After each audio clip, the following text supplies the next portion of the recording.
How does your organization currently build lists, right? Or as we call them, market maps.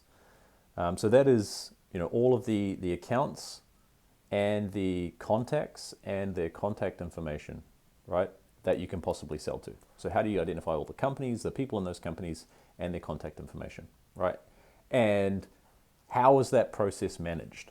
In most of the organizations that we speak to, the way that this is managed is, sales get an ICP descriptor, often from marketing, which is, we sell to SaaS companies between 50 and 300 people that operate in this kind of a way.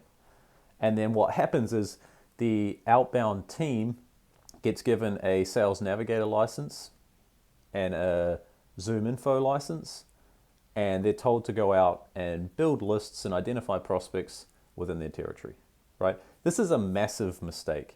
And the reason for that is because if you don't have a comprehensive market map of everybody that you can sell to, and you don't know exactly how to get hold of them, then you're leaving opportunities on the table, right? If there are accounts that are missing, if there are contacts that are missing, if there's contact information that's inaccurate, you're literally leaving money on the table. These are people that are never going to hear from you, which means you're never going to have a chance to sell to them. So there's 4 things that we think you need to put in place in order to build a comprehensive market map, right? The first is that you need to assign ownership to one person within your organization, right? So one person needs to become ultimately responsible for maintaining that market map. That doesn't mean they have to do all of the work, but it's on them to make sure that that work is done, right? The second thing is that you need to invest in more than one data provider. You can't just rely on Zoom Info or just rely on LeadIQ, right? We've seen 10% lifts in contact information completeness by adding additional data providers, right? It's well worth the investment to do that, because an additional, let's say you get a 10% lift on contact information. If you've got 2,000 potential target accounts and you've got 4 decision makers at each of those accounts, you could identify another 500 mobile numbers, for instance, by adding an additional data provider, right? Those 500 mobile numbers may result in an additional 5, 10, 15 opportunities a year, right? So it's worth investing in that second and ideally even third data provider in order to make sure that you've got as much data completeness as possible. Right. The third thing is that you should centralize the process of building these lists. So you shouldn't have individual SDRs building out the lists for their territory.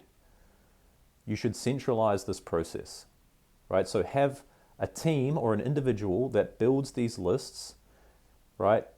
That runs the LinkedIn Sales Navigator searches, that identifies the accounts, that identifies the contacts, and then pushes that information through the different data platforms in order to access the contact information, right? Most of these platforms have APIs to make that process a lot more streamlined, but you need to centralize that process, in our opinion, because you don't want SDRs filtering through these databases in order to find contact information. You want them having conversations, and you also want a consistent process around how you're identifying this information. And if you've got 5, 10, 15 different people doing it, you're going to end up with different processes, different levels of accuracy, and an incomplete data set at the end of the day. And then the final thing you need to do in order to get a complete market map is to channel validate your data, right? There's nothing worse for an SDR than making 80 dials and having 4 conversations.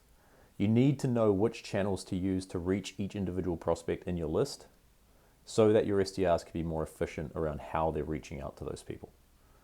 Okay, so 4 key things you should have in place in your business. Number 1, create single-threaded ownership. So someone owns the responsibility for having a complete market map. Number 2, invest in more than one data provider. Number 3, centralize the process for building these lists. And number 4 is channel validate the data. If you put these things in place, you'll have a much more comprehensive and stable foundation for the outbound program that you're going to run.